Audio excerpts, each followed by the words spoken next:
우리가 기드온이 자기 아들 이름을 아비멜렉이라고 집니다. 그 아비멜렉은 뭐냐면은 내 아버지가 왕이다 이런 뜻입니다. 그때 그 멜렉이 나옵니다. 멜렉은 왕이고 아비는 내 아버지. 그리고 우리나라 말하고 비슷하죠. 아비, 내 아버지. 이렇게 되는 거. 아비멜렉.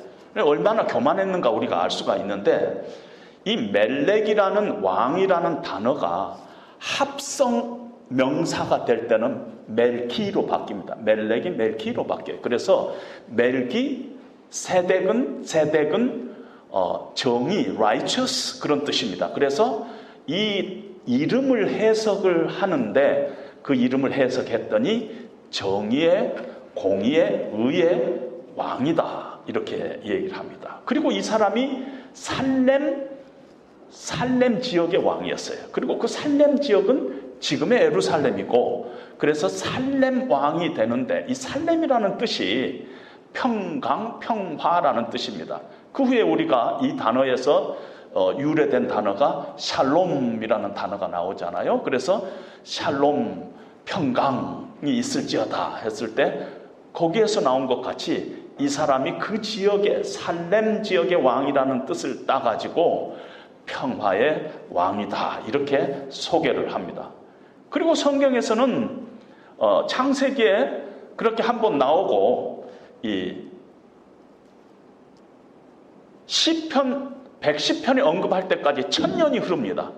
1000년이 흐른 후에 다윗이 시편 110편에서 멜기세덱을 한번 인용을 하고, 그때부터 또 1000년이 지난 후에 히브리서 기자가 지금 멜기세덱을 지금 꽤 중요한 인물로 우리에게 소개를 하고 있습니다. 참 신비로워요. 아버지도 없고 어머니도 없고 족보도 없고 미스테리어스하지 않아요? 그래서 사람들 간에 누군가, 멜기세덱은 도대체 누군가, 실존 인물인가? 아니면 어떤 천상의 존재인가? 아니면 구약 시대 때 나타났던 성육하신 예수님의 현현인가? 이래가지고 멜기세덱 안에서 설왕설래하고 있습니다. 왜냐하면 궁금하지 않아요. 성경에 보니까 뭐 아버지도 없고 어머니도 없고 뭐 족보도 없고 그러니까 뭔가 이상한 사람 같지 않다 하는 그런 생각을 갖게 됩니다. 그런데 히브리서 기자가 이 배교의 지금 그 당시에 그 교인들 중에, 유대 크리스찬들 중에 다시 유대교로 돌아가려는 배교의 유혹에 빠진 유대 크리스찬들이 많았어요. 그 사람들에게 예수 그리스도가 우리의 참 소망이요, 우리의 구주라는 것을 더 확실하게 증거하기 위해서 멜기세덱을 끄집어 와가지고 아주 집요하게 멜기세덱을 가지고 지금 딜링을 하고 있습니다. 왜 그랬을까? 창세기에 한번 나오고 1000년이 지난 후에 시편에 한번 나오고 그 다음에 또 1000년이 지난 후인데 뭐 자세한 것도 있는 것도 아니고 뭔가 미스테리어스한 걸로 끝나버리는데 왜 멜기세덱을 가지고 와가지고 집요하게 지금 멜기세덱을 거론하고 있는가? 그게 사실은 제가 이 본문을 이렇게 묵상하면서 가진 의문이었어요. 그런데 조금 이해가 된 게, 당시 사람들에게는 멜기세덱은 이상하게 잘 모르는데 잘 알려진 사람이었어요. 여러분, 그 당시에 사람들은 막 율법을 연구하고 그랬잖아요. 그런데 쿰랑 공동체라는 게 있어요. 예수님이 이 땅에 오시기 전에 주전 170년경에 에세네파들이 아주 굴 속에 들어가서 금욕생활을 하면서 모든 시간을 쏟아가지고 뭘 했느냐면 율법을 연구했어요. 지금 같으면 성경을 연구하는데 그 사람들이 보니까 멜기세덱은요, 조금만 성경에 언급해 있잖아요. 그러면 연구하는 사람들은 더 집착해갖고 찾은 경향이 있어요. 많은 데이터가 있으면, 정보가 있으면 잘 안 하는데 정보가 없으면 거기에 더 집착하는 경향이 있어요. 그래서 이들이 그 성경을 연구하고 해석하고 했던 책이 있는데 그게 쿰란사본이에요. 쿰란사본, 사해사본인데 거기에 보면은 크게 한 챕터가 그 11Q, 11Q라는 챕터가 있는데 거기가 소제목이 멜기세덱이에요. 그 정도로 아무것도 아닌 사람인 것 같은데 잘 알려지지 않으니까 더 많이 연구를 해가지고 그 당시에 사람들이 멜기세덱 그러면은 대부분 어느 정도 소식을 알고 있었던 그런 상황이다. 이렇게 우리가 생각해도 틀리지 않겠다 하는 생각이 듭니다. 그런데 히브리서 기자가 왜 멜기세덱을 이렇게 끌고 들어왔느냐 하면은 뭔가 모르지만은 하나님의 어떤 말씀 안에서 아주 큰 확신을 갖게 됐어요. 멜기세덱을 가지고 가야 되겠다 하는 큰 확신을 갖게 돼갖고 멜기세덱을 아주 집요하게 지금 멜기세덱을 중심으로 해가지고 이 얘기를 전개해 나가고 있습니다. 그러면서 멜기세덱이 누군 줄 아느냐? 멜기세덱이 아브라함보다 더 높은 자이라 하고 폭탄 선언을 합니다. 여러분, 유대인들에게 제일 높은 사람이 아브라함이에요. 그 사람 앞에서는 다 깜빡 죽을 수밖에 없는 유대인의 조상이에요. 유대인의 조상이에요.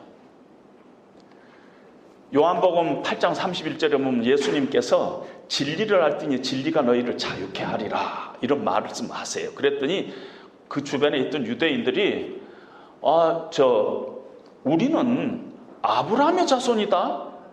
우리는 한 번도 종된 적이 없는데 무슨 자유케 한다는 말이 무슨 말이냐 하면서 예수님과 논쟁을 합니다. 이 논쟁 과정에서 이제 예수님이 자꾸 증거를 하니까 그럼 네가 우리 조상 아브라함보다 더 크냐? 이렇게 얘기합니다. 그러니까 예수님께서 너희 조상 아브라함이 나의 때 볼 것을 즐거워하여 보고 기뻐하였느니라 이렇게 얘기합니다. 그랬더니 화가 나가지고 네가 보니까 아직 50살도 안 된 것 같은데 아브라함을 네가 보았느냐? 이러니까 예수님께서 내가 진실로 진실로 너희에게 이르노니 아브라함이 나기 전부터 내가 있느니라. 그러니까 사람들이 돌로 쳐서 예수님을 죽이려고 했어요.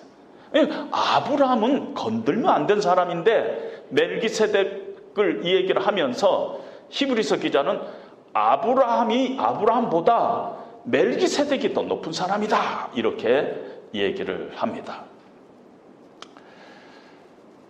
왜 그러느냐면 히브리서 기자가 이렇게 얘기합니다. 아브라함이 멜기세덱에 11조를 드렸다. 그리고 멜기세덱은 아브라함을 축복했다. 이게 무슨 뜻인 줄 아느냐? 이게 무슨 뜻인 줄 아느냐? 낮은 자가 높은 자에게 축복을 받는 건 다 아는 사실이지 않느냐? 멜기세덱이 아브라함보다 높은 거다. 아브라함이 11조를 드렸고 멜기세덱이 축복을 했는데 높은 사람이 낮은 사람을 축복하는 거지 낮은 사람이 높은 사람 축복한 거 받느냐? 이런 논리를 펴니다. 그러면서 7절에 보면은 논란의 여지가 없다. 영어로는 it is beyond dispute. 더 이상 싸울 거 없다. 옛날 성경에 보면은 폐일언하고 저는 이 말이 더 좋긴 한데 폐일언하는 말할 필요가 없다는 거예요. 그리고 논리를 또 전개하기를 뿐만 아니라 멜기세덱이 제사장이 레위 제사장보다 더 우월한 위치에 있는 분이다 하고 얘기를 합니다. 하나님께서 율법을 이스라엘 백성들에게 주시면서 백성들은 레위 족속에게 11조를 하게 했어요. 레위 족속은 땅을 분배받지 못한 대신에 하나님이 너의 분기신이라 하면서 땅을 분배를 안 했기 때문에 살아가는 여러 생활비를 레위 족속에게 백성들이 10분의 1을 드리게 했어요. 그리고 레위 족속은 제사장들에게 또 그 받은 10분의 1 중에서 또 10분의 1을 11조로 드리게 했습니다. 그런데 지금 갑자기 레위는 왜 끌고 오느냐? 레위는 아브라함의 증손자예요. 아브라함과 이삭과 야곱과 야곱의 12아들 중에 한 사람이 레위니까.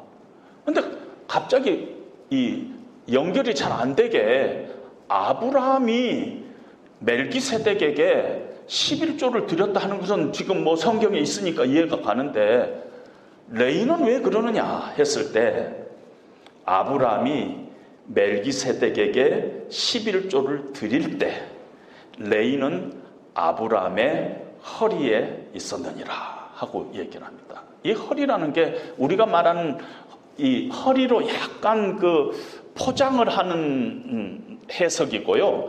원래 로인스라는 이 복수를 쓰고 있는데 단수일 때는 어떤 허리 이런 걸로 얘기하지만 로인스라는 복수로 쓸 때는 약간의 생식기 이런 뜻이 이 안에 포함되어 있습니다. 거기에 있었다는 거예요.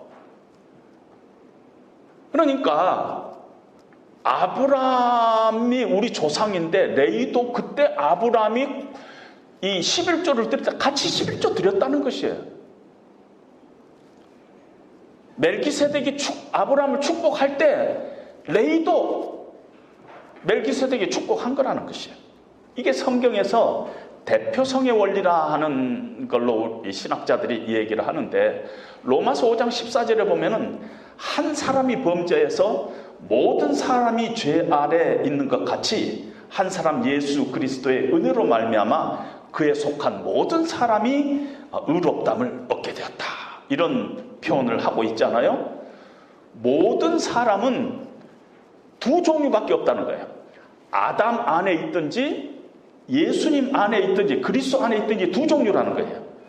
육체적으로 출생하는 사람은 다 아담 안에 있는 것이고 거듭난 사람들은 다 예수 안에 있다는 것이에요. 그러니까 대표적으로 하는 거예요. 지금 아브라함이 조상이다면 레위가 아브라함의 허리에 있었다는 거예요. 그 대표적으로 아브라함이 11조를 드렸다면 레위도 같이 11조를 드린 거라는 그런 논리를 지금 하고 있는 것입니다.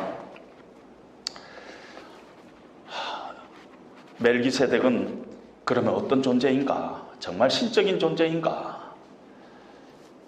결론적으로는 멜기세덱은 예수님의 모형이지 예수님은 아니다 하는 것이 결론. 신학자들 간에 많은 이런 서로 다른 의견을 주장하지만은 저는 예수님의 모형으로 봐야지 예수님은 아니다 이렇게 결론 내립니다. 3절에 보니까 하나님의 아들과 멜기세덱이 닮았다는 것이에요.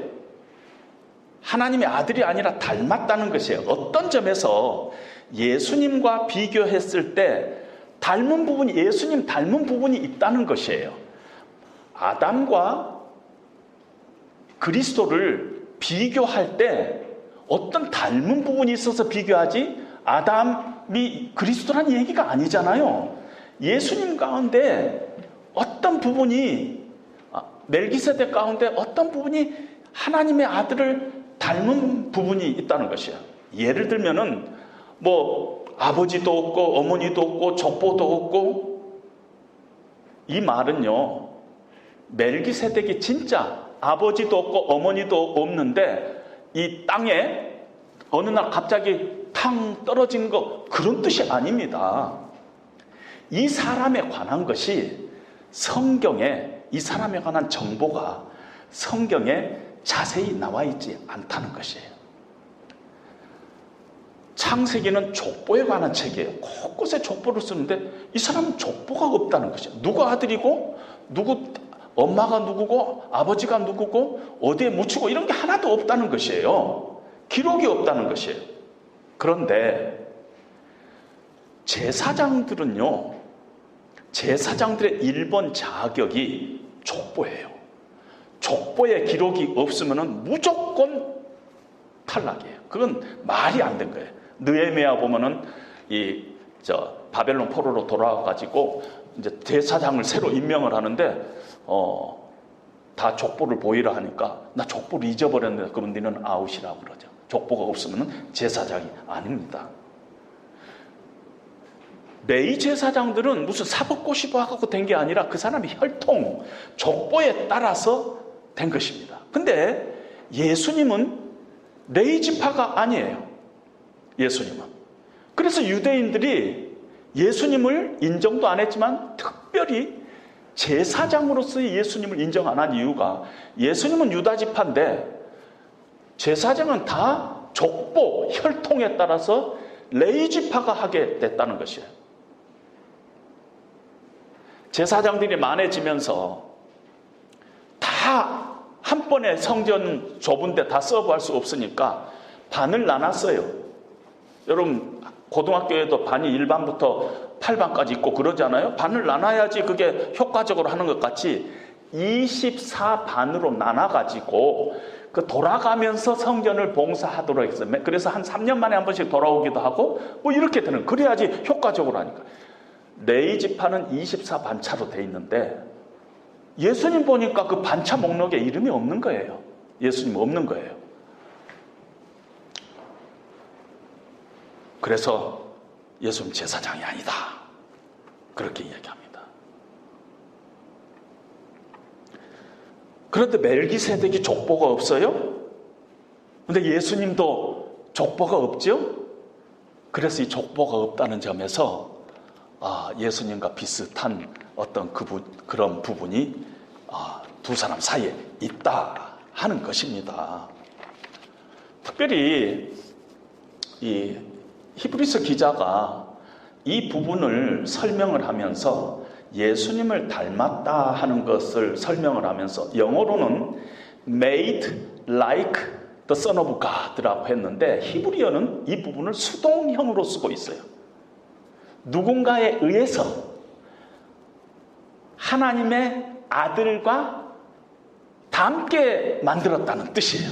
그럼 누가 그런 일을 했는가?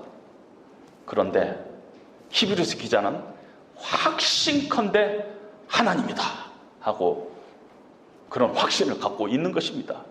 그러면서 히브리서 기자는 시편 110편을 자주 끌고 들어오는데 시편 110편에 보면은 여호와 하나님께서 오실 메시아를 향해서 말씀을 하시는데 뭐라고 얘기하냐면은 여호와께서 내 주에게 말씀하시기를, 그럴 때 내 주라는 거가 히브리 말로 아도나이라고 거기 써져 있어요. 근데 이 아도나이라는 거 뭐냐면은 하나님을 부를 때 우리가 하나님의 이름을 망령되게 부르면 안 되잖아요. 그래서 읽다가 하나님이란 이름을 부를 때는 아도나이 하고 불렀어요. 하나님 대신 제호바 하나님 이렇게 안 부르고 아도나이라고 했어요. 근데 하나님이 내 주 아도나이에게, 그럼 무슨 말이냐면은 하나님이 하나님 아닌 다른 하나님에게 말씀하시기를 너는 멜기세덱의 서열을 따라 영원한 제사장이라 했다는 거예요. 예수님 오실 메시아랑이다. 다른 하나님에게 멜기세덱의 순차를 따른, 반차를 따른 영원한 하나님, 영원한 제사장이라 이렇게 했어요.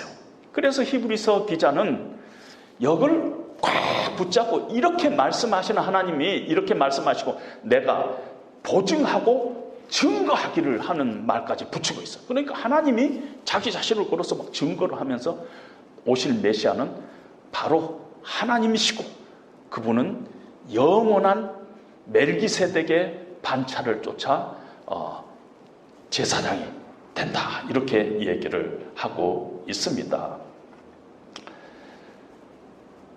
그런데 왜 성경은 뭔가 의도적으로 멜기세덱에 관한 것을 묻어버리고 있는가?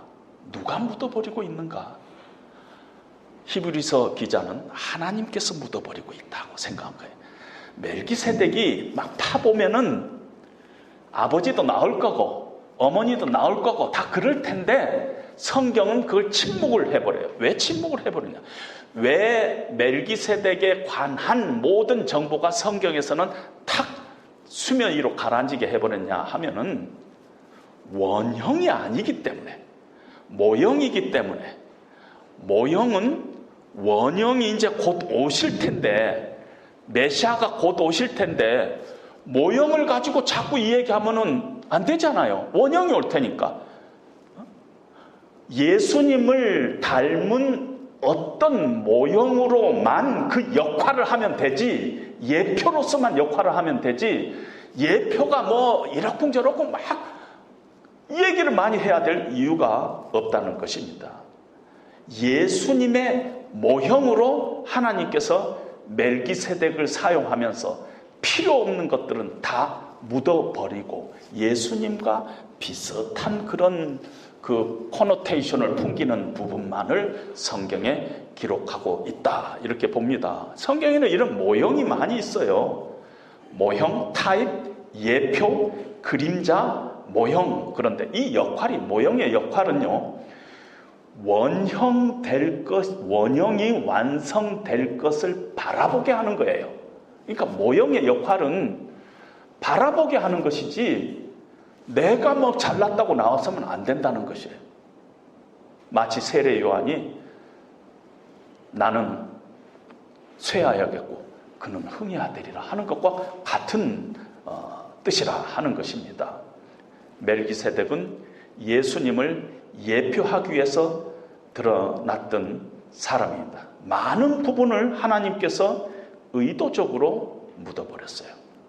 그리고 신학자들 간에는 이런 이야기를 자주 합니다. 성경의 침묵까지도 영감된 것이다. 성경 속에 있는 침묵하고 있는 부분도 하나님의 영감 속에 있다.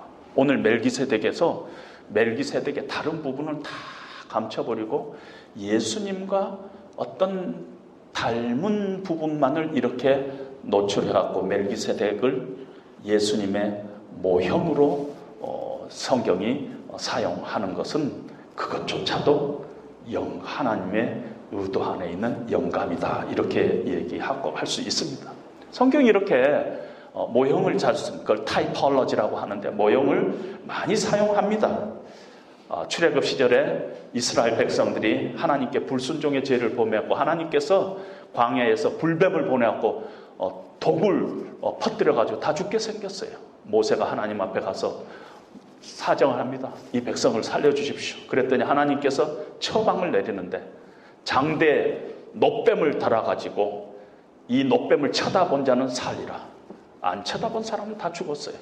아니 지금 뱀한테 물려가지고 야단인데 왜 또 뱀 쳐다보라 그러느냐, 그게 무슨 효과가 있느냐, 무슨 해독제를 내놔야지. 그러면 다 죽었어요. 그러나 그 말을, 하나님의 말을 믿고 쳐다본 자는 살았습니다.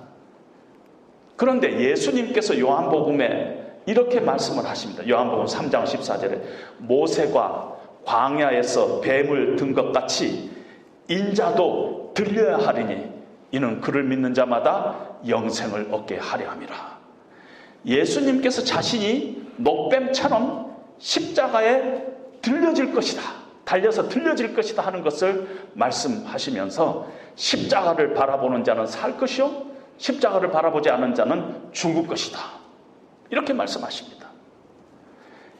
예수님의 십자가가 원형이에요. 그리고 출애굽기에 있었던 놋뱀은 모형이에요.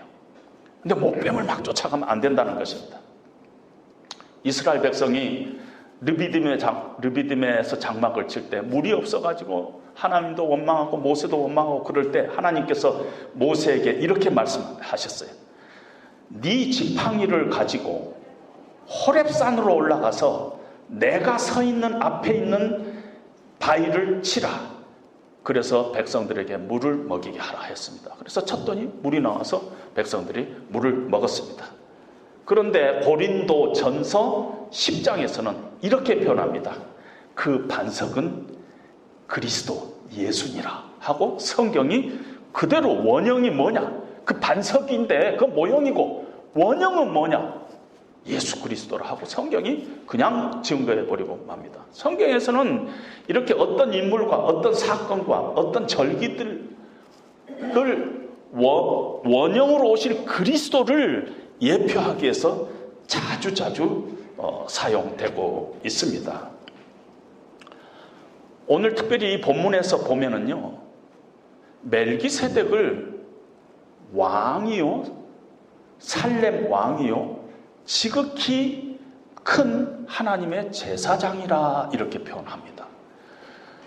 여러분, 제사장은요, 레위지파에서 나오기 때문에 어떤 사람이 왕이면서 제사장이 될 수가 없어요. 그건 불가능한 거예요. 에? 그러는데 오직 한 분, 예수님만, 우리가 히브리서 1장에 보면 예수님의 삼종직 나오는데, 그게서 뭐가, 예수님은 이 왕이시며 선지자시며 제사장이에요. 예수님만 이 세 직을 갖고 있어요. 그리고 나머지 왕이면서 제사장일 수가 없어요. 근데 멜기세덱은 왕이면서 제사장이에요. 뭐 이중직을 갖고 있는데 어딘가 예수님하고 비슷한 그런 부분이 또 보인다는 것입니다. 어머니도 없고 아버지도 없고 뭐 족보도 없고 시작도 없고 끝도 없고, 성경 그렇게 표현하고 있는데 한마디로 표현하면 미스테리어스하다는 거예요. 근데 예수님은 안 미스테리예요? 우리 알고 있는 것 같지만 예수님도 따지고 보면 대단히 미스테리어스해요. 처녀가 잉태해서 아들을 낳았다? 우리가 그냥 믿으니까 그러지? 미스테리 아니에요? 그럼 아버지는 누군가? 우리 질문하면 한없이 질문이 나올 수 있던 거예요. 그런 면에서도 우리는 그 멜기세덱과 또 멜기세덱이 예수님의 모형으로 지금 성경은 이렇게 거론을 하고 있다는 것입니다. 또한 오늘 2절에 보니까 멜기세덱 이름을 소개하면서 먼저는 의의 왕이요, 그 다음은 살렘 왕 곧 평강의 왕이라 이러면서요, 뭔가 모르게 순서가 일부러 중요한 듯한 표현을 쓰고 있잖아요. 그냥 멜기세덱 이름은 의의 왕이요, 평강의 왕이라 그러지 않고 먼저는 의의 왕이요, 그 다음은 살렘 왕이라 하면서 뭔가 이 순서에 중요한 의미가 있다, 이런 것을 우리에게 살짝 풍기고 있습니다.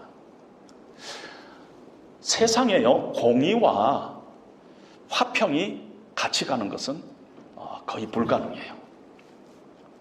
하나님께서 아담과 이브와 에덴 동산에서 언약을 맺었어요. 동산 중앙에 있는 실과는 너희가 먹지 말라.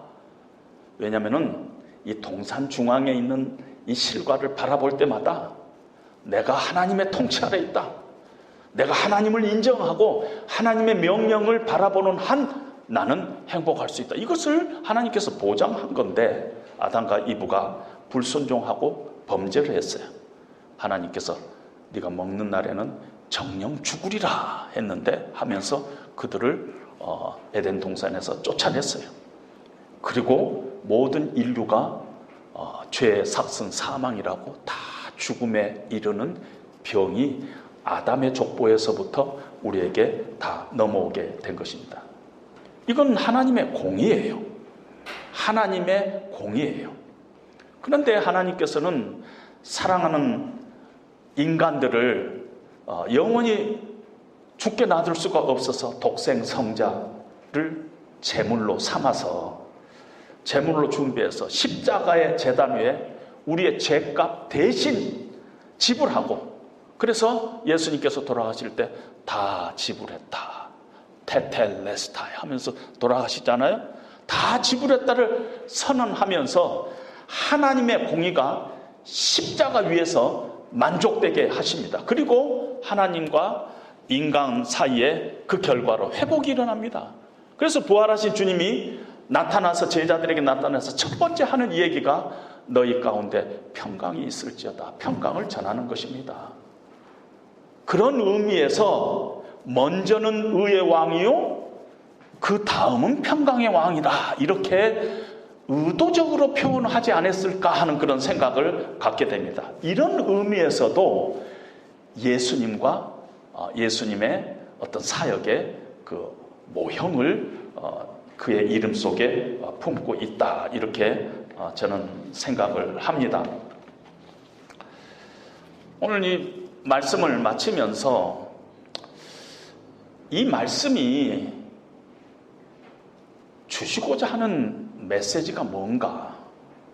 첫 번째로는 1차 독자들, 1세기 히브리서 서신을 받았던 유대인들, 특별히 기독교 공동체를 떠나려고 작정하고 움직이고 있는 그들에게 주시는 말씀이잖아요. 근데 그 당시에 그들의 정황이 어땠는가? 이 기독교 공동체로 들어왔던 그들의 정황이 어땠는가 하면은요, 예루살렘 안에 여전히 바로 옆에 어마어마하게 화려한 성전이 있었습니다. 그리고 그 성전 안에는 대제사장이 에봇을 입고 활동을 하고 있었습니다. 특별히 1년에 한 번 대속죄일이 있는데, 지금도 유대 사람들은 주이시들은 대속죄일을 지금도 지키고 있어요. 저는 미국에 살 때 저희 집 근방에 주이시들 타운이 있었어요. 거기 가면은 대속죄일을, 그때는 개미 새끼 하나 안 보여요. 그 전에는 막 나와가지고 뭐 축구도 하고 뭣도 하고 근데 안 보여요. 금년도 2023년도에는 9월 25일이 욤키푸르 대속죄일이에요. 그 사람들은 그걸 가장 큰 절기로 지내는데, 이 대속죄일에 백성의 죄를 짊어지고 제물을 들고 백성을 죽인 피를 가지고 지성소로 성소로 들어가는 대제사장의 모습이요, 얇은 커튼을 통해서 밖에서 다 봤어요. 내가 지금 보는 앞에서 대제사장이 에봇을 입고 왔다 갔다 하는 모습, 제물이 죽임을 당하고 피가 철철 흐르는 그런 모습 속에서 내 죄가 씻어나가는 느낌이 훨씬 더 진하게, 훨씬 더 확실하게 느껴졌을 것 같아요. 그래서 기독교 공동체로 들어와서도 그때가 그리운 거예요. 어떤 면에서 피냄새까지도 그리운 거예요. 피냄새까지도. 여러분, 근데 가만히 생각해 보세요. 오늘날 우리에게는 이런 유혹이 없습니까? 예수를 믿으면서 그런 유혹이 있어요. 하나님의 말씀보다도 더 강렬한 어떤 체험을 하기를 원하는 사람들이 얼마나 많은가 몰라요. 하나님이 나타나서 내 손목을 딱 잡고 내가 너와 함께 함이라, 이 말만 하면은 나 그냥 확실히 믿겠는데, 그런 사람들 많아요. 그래서 그 하나님의 음성을 듣기 위해서 그냥 부흥회 가고 머리 갖다가 싸매고, 뭐 저 사람이 안수할 때 찌릿찌릿했다, 그걸 아주 확신으로 삼고 그렇게 신앙생활 하는 사람이 이 한국에 너무너무 많아요. 여러분 몰라서 그러지. 그런데요, 보는 것은 우리를 속일 때가 참 많아요. 보는 것이 확실한 것 같아도 보는 것이 얼마나 우리를 속일 때가 많은가 모릅니다. 보이고 만져지지만은 그것이 타락되고, 보이고 만져지지만은 그것이 하나님의 영광을 가릴 때가 얼마나 많은가 모른다는 것이, 여러분 제사장들이 지금 에봇 입고 폼 잡고 이렇게 왔다 갔다 하지만은 얼마나 못된 짓 많이 했어요. 우리가 성경에 보면은 하나님께 드리는 제사를 하나님께 바치지 않고 지가 뒤에서 빼가지고 제일 좋은 고기만 낚아가지고 먹고 뭐 그런 일이 한두 번 있었어요? 예수님 당시에 가야바 대제사장은 정권과 야합해가지고 결국은 예수님을 십자가에 못 박는 그런 일들이 있었잖아요. 보이는 것이, 그것이 항상 옳은 것이 아니라는 것입니다. 이 시스템 안에, 보이는 어떤 시스템 안에 아주 불의가 있음을 우리가 봅니다. 근데 히브리서 기자는 히브리서를 쓰면서 가장 강조하고 있는 것이 믿음이에요. 믿음. 그러면서 믿음은 보지 못하는 것들의 증거라는 것이에요. 보지 못하지만은 우리가 믿음을 붙잡고 있으면은 그 보지 못하는 것들이 substantial evidence라는 거예요. 그 evidence라는 거, 확실한 evidence라는 거예요. 그걸 우리에게 보여주고 있습니다. 성막이 아무리 화려한 것 같아도 하늘에 있는 어떤 원형의 모형이라는 것이야. 제사장이 아무리 거룩하게 보이고 신령하게 보이고 뭐 에봇을 입고 폼 잡아도 하늘에 있는 어떤 분의 모형에 불과하다는 것입니다. 여러분, 기독교는 종교가 아니다 보통 그러죠. 그리고 또 어떤 사람은 기독교를 종교의 카테고리 안에 넣기도 하죠. 종교는요, 껍질과 형식과 모형을 주로 따라가요. 그런데 종교는 원형을 쫓아가요. 하나님께서는 늘 원형을 강조했어요. 이사야서 1장에 보면은 너희가 재물 나한테 더 이상 가져오지 말라. 부흥회도 열지 말라. 기도도 하지 말라. 듣기 싫단 말이에요. 손에 불의의 피가 가득하면서 나 앞에 나와서 기도하고 뭐 어찌고 저찌고 그 하나 소용없다는 것이. 그러니까 이 모형을 갖고 하나님 앞에 나가는 건 겉으로 보기에는 신앙적인 행위 같아도 모형이고 그건 종교적인 행위라는 것입니다. 예수님은 눈에 보이는 제사장 속에 있는 원형이에요. 그 원형을 쫓아가야지 된다는 것입니다. 예수님께서도 이 땅에서 너희가 하나님의 말씀은 버리고 사람의 전통을 지키는구나. 전통. 유대인들이 얼마나 전통 좋아하는가. 지붕 위에 바이올린 보면 노래가 하나 나오죠. 트레디션, 트레디션, 트레디션, 트레디션. 이런 노래가 나오죠. 얼마나 유대인 아버지가 전통, 전통, 전통. 그것이 우리의 어떤 아이덴티티다 하고 딸들을 이렇게 설득하는 그런 부분이죠.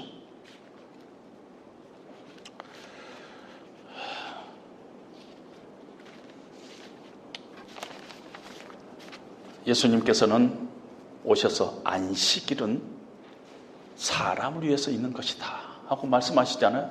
이스라엘 백성들은 안식일은 아무것도 안 하는 것으로 알았어요. 집에 딱 틀어박혀서 걸어 다니는 것도 하고 조식 안 가고 몇몇 타는 못 가죠. 그건 율법을 어기는 것이니까. 불도 켜지 않고 아무것도 안 하는 것을 안식일. 예수님은 안식일은 사람을 위한 것이다. 원형, 안식일의 원형을 예수님께서 말씀을 하십니다. 이렇게 1세기의 유대 크리스찬들이 어떤 면에서 성전 제사에 익숙해져 있고 그것을 버리지 못하고 기독교로 가지고 늘 그것을 오히려 더 사모하고 그때가 좋았는데 그런 잘못을 범하고 있었다는 것입니다. 히브리서의 두 번째 독자는 누구냐면 오늘날 성령의 감동으로 히브리서가 쓰여졌고 우리에게 주어졌습니다.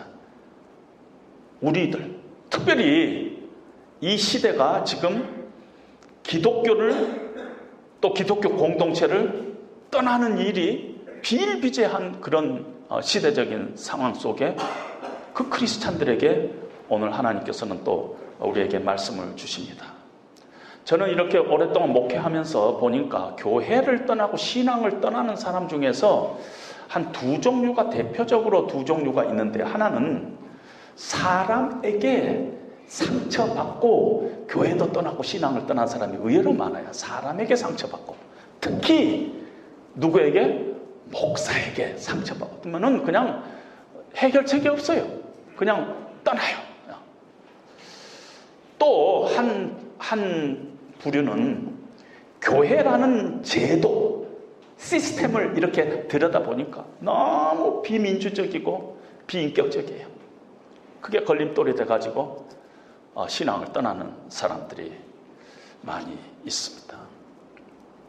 근데 우리가 신앙생활 한다는 건 하나님 앞에 나간다는 것인데, 그것이 이제 예배의 한 모습에서 우리가 하나님 앞에 지금 나간 거 아닙니까? 말씀을 공부하는 것도 그 말씀 가운데서 우리에게 하나님의 뜻을 계시하는 그 하나님을 말씀 안에서 만나는 거고, 기도도 그런 거고. 우리가 하나님 앞에 나가는데 우리의 대제사장인 예수 그리스도, 우리 신앙의 원형이신 예수 그리스도를 통하지 않고서는 하나님 앞에 나갈 수가 없어요. 예수님이 성경에는, 히브리서에는 우리의 믿음의 주요 온전케 하시는 분이라고 그랬어요. 믿음의 주, 믿음을 시작한 분도 예수님이고 끝까지 뛰실 분도 예수님이라는 거예요. 그리고 우리를 온전케 하실 분은 예수님 뿐이라는 거예요. 우리가 그 예수님을 붙잡고 원형을 붙잡고 앞으로 나가는데, 신앙생활 하는데 걸림돌이 있어가지고 내가 신앙을 떠날 만큼 걸림돌이 된다 하면은 밟고 가세요. 밟고 치아 뿌리고 가시라는 거예요. 그게 목사라도. 왜냐하면 나에게 중요한 건 뭐냐면은 이 예수 그리스도를 내가 붙잡고 하나님 앞에 나가서 신앙생활 하는 것이 목적인데, 내 앞에 걸림돌 때문에 내가 신앙을 버릴 위기까지는 가지 말라는 것이에요. 그것까지는 가지 말라는 것이에요. 물론 오해하지 마세요. 사랑은 오래 참고 그런 부분이 있어요. 믿음으로 인내하고, 고난 중에 인내하고, 또 연약한 형제를 위해서 눈물로 기도하고, 그런 부분이 있어요. 그걸 의미하는 거. 그거하고 다른 면에서 정말 아니다, 이 사람 때문에, 이 인간 때문에 내가 신앙을 버릴 위기에까지 있다 하면은 밟고 가든지 비켜가든지 쫓아내든지 내가 떠나든지 결단을 내려야 한다는 것이 뭐가 중요하냐는 거예요. 내가 진실되게 하나님 앞에 나가서 예수님 붙잡고 신앙생활 하고 싶은데 교회 제도가 걸림돌이에요. 교세 보니까 교회가 세상보다 더 못해, 더 비민주적이야. 법에는 보면은 비밀 투표로 하게 돼 있는데 목사님이 딱 올려갖고 다 손들어 통과, 이런 걸 보고 앉아 있다는 것이에요. 그런 교회에서 앉아 있지 말라는 것이에요. 밟고 가라는 것이에요. 싸워서 고치든지 아니면 떠나든지, 뭐 교회가 그것뿐이에요? 그것 가지고 이 소갈이 하지 말고, 그것 가지고 시간 낭비하지 말고 그냥 바보스럽게 거기서 그냥 낭비하지 말라는 것이에요. 그것 때문에 신앙을 떠나서는 안 된다는 것이에요. 신앙을 떠날 정도로 내가 참아야 될 이유가 없다는 것이에요. 잡석을 깨는데 시간 낭비하지 말고, 더럽고 추한 것에 매달려서 시간 낭비하지 말고, 그런 것 갖고 스트럭을 하지 말고, 사람들 앞에서 종교인 행세하면서 시간 낭비하지 말고, 예수님이 우리에게 보여주신 그 생명의 길이 있어요. 생명의 길. 거기에 우리의 마음과 뜻과 정성을 쏟아야 된다는 것이에요. 그런 의미에서 정말 밟고 가야 되겠다 싶으면 밟고 가라는 것, 그것도 이 신앙 안에서 믿음의 한 행위다. 저는 그렇게 생각합니다. 거기에 여러분들의 생명의 길에 여러분들 마음을 들이십시오. 그러면은 여러분들의 신앙 가운데 기쁨이 찾아오고 보람이 느껴지고 자유함이 느껴지고 이렇게 될 거라는 것이에요. 지금 시대가요, 참 어려운 시절 속에, 시대 속에 우리가 살고 있잖아요. 정말 우리가 종교계만 딱 보더라도 참 어려운 시절 속에 살고 있잖아요. 주님의 십자가교회 성도님들 한 분 한 분, 원형이신 예수 그리스도, 우리의 믿음의 주요 온전케 하신 예수 그리스도께서 우리에게 보여주신 생명의 길에 여러분들의 마음을 들이면서 그렇게 남은 인생 그렇게 신앙생활 하세요. 제가 나이를 좀 먹다 보니까 억울한 게 한두 가지가 아니어서 그래요. 여러분 억울하게 살지 마세요. 억울하게 살지 마세요. 정말 하나님이 원하신 길에 적극적으로 투신해가지고 열심히 신앙생활. 그래서 예수님 때문에 여러분들의 신앙이 행복한 신앙생활, 행복이 여러분들에게 찾아오는 그런 우리 공동체가 되시기를 주님의 이름으로 다시 한번 부탁드립니다. 우리